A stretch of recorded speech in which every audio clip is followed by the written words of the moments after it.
നമസ്കാരം, news prime മലയാളത്തിലേക്ക് സ്വാഗതം. മഹാരാഷ്ട്രയിൽ ഇന്ത്യ മുന്നണിയുടെ സീറ്റ് വിഭജനം കൃത്യമായി നടക്കുകയാണ്. 48 ലോക്സഭാ സീറ്റുകളാണ് മഹാരാഷ്ട്രയിൽ ഉള്ളത്. NCPയുടെ ശരത് പവാർ വിഭാഗവും ഉദ്ധവ് താക്കറെയുടെ ശിവസേന വിഭാഗവും അതുപോലെ തന്നെ കോൺഗ്രസുമാണ് ഇപ്പോൾ ഇന്ത്യ മുന്നണിയിൽ ഉള്ളത്. NDAയിലേക്ക് ശിവസേനയെ പുലർത്തിക്കൊണ്ടാണ് ഉദ്ധവ് താക്കറെ പോയത്. അതുപോലെ തന്നെ NCPയിൽ അജിത് പവാർ ഫാക്ഷൻ NDAയിലേക്ക് ചേരുകയായിരുന്നു. അജിത് പവാർ ഭയം കൊണ്ടായിരുന്നു ചേർന്നത് എന്നുള്ളത് അജിത് പവാറിനെതിരെ ആരോപിക്കുന്ന NCP നേതാക്കൾ തന്നെ പറയുന്നുണ്ട്. നിരവധി അഴിമതികൾ നിറഞ്ഞ കഥയാണ് അജിത് പവാറിനുള്ളത്.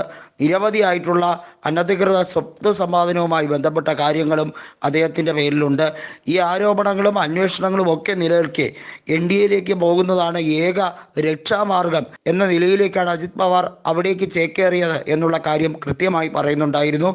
ഏതായാലും ഒരു കാര്യം ഉറപ്പാണ്, തെരഞ്ഞെടുപ്പ് അടുക്കും തോറും BJPക്ക് വലിയ രീതിയിൽ ഒരു ബുദ്ധിമുട്ട് തന്നെയാണ് മഹാരാഷ്ട്ര. കാരണം നമുക്കറിയാം, മറ്റേത് സ്ഥലങ്ങളിലെ പോലെയല്ല ഒറ്റയ്ക്ക് ഭൂരിപക്ഷം പിടിച്ചെടുക്കുക മഹാരാഷ്ട്രയിൽ അസാധ്യമായിരിക്കുകയാണ്. 2014 BJPക്ക് ഏറ്റവും കൂടുതൽ ശക്തി സ്രോതസ്സുകൾ ഉണ്ടായിരുന്നത്.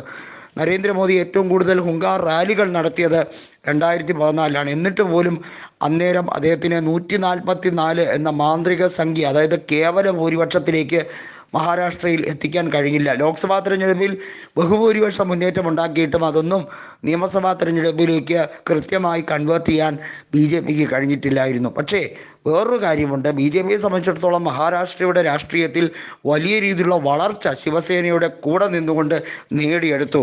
അത് ഉദ്ധവ് താക്കറെയെ വല്ലാതെ ചൂടിപ്പിച്ചൊരു കാര്യമാണ്. കാരണം ഉദ്ധവ് താക്കറേക്ക് ലഭിക്കേണ്ടിയിരുന്ന പല സ്ഥാനങ്ങളും BJP തട്ടിയെടുത്തു എന്ന് പലപ്പോഴായി അദ്ദേഹം പല വേദികളിൽ പറഞ്ഞിട്ടുള്ള ഒരു കാര്യമാണ്.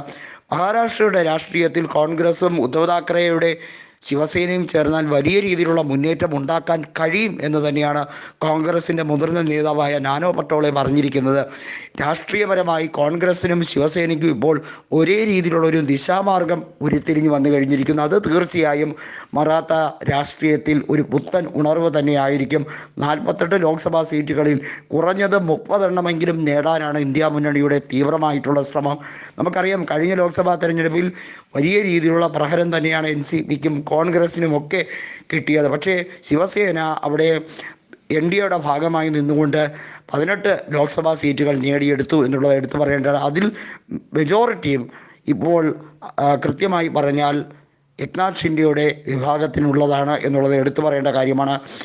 ആകെ ഉദ്ധവ് താക്കറെയുടെ കൂടെ നിൽക്കുന്നതിൽ കുറച്ച് MPമാരേ ഉള്ളൂ. അത് 6 MPമാരാണ് നിലവിലുള്ളത്. 12 MPമാരോളം ഏക്നാഥ് ഷിൻഡെയുടെ ഒപ്പമാണ് എന്നുള്ളത് എടുത്തു പറയേണ്ട ഒരു കാര്യമാണ്. പക്ഷേ ഇനി വരുന്ന ലോക്സഭാ തെരഞ്ഞെടുപ്പിൽ അങ്ങനെ ആയിരിക്കില്ല ചിത്രം എന്നുള്ളത്. ശിവസേനയുടെ 2 ഫാക്ഷൻ തമ്മിലുള്ള നേർക്കുനേർ പോരാട്ടമാണ്. ഉദ്ധവ് താക്കറെ പറയുന്ന പോലെ ആരായിരിക്കും യഥാർത്ഥ ശിവസേന എന്ന് നിങ്ങൾ കാത്തിരുന്ന് കണ്ടോളൂ എന്നാണ് അദ്ദേഹം പറഞ്ഞിരിക്കുന്നത്.